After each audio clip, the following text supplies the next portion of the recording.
PCX 160 na ABS version. Ito meron silang available dito mga boss na repossess. Ang kulay niya is glossy white, no? Yan, sa presyo na ito mga boss. Yan, dati siyang 167,890. So ngayon makuha mo lang siya ng 152,801.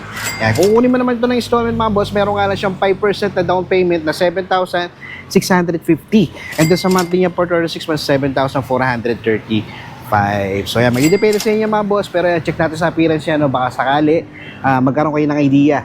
And sa appearance niya mga boss, kung napapansin ko dito is all stock pa siya, no? Wala pang nabawas, wala pang nadagdag, goods na goods pa siya mga boss. Yan, no?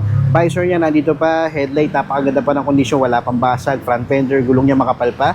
Tapos pagdating naman dito sa main likuran, seats niya stock na stock pa, paintings niya wala pang basag, napakaganda pa ng kondisyon, kompleto pa to, no? Mirror niya nandito pa. Yan, sa order niya mga boss, check niyo lang dito kasi naka-digital panel to, hindi ako logbosan to. Alright, so sa mga naghahanap din ng Honda PCX 160 ABS version mga boss, ito check niyo dito, glossy white yung kulay.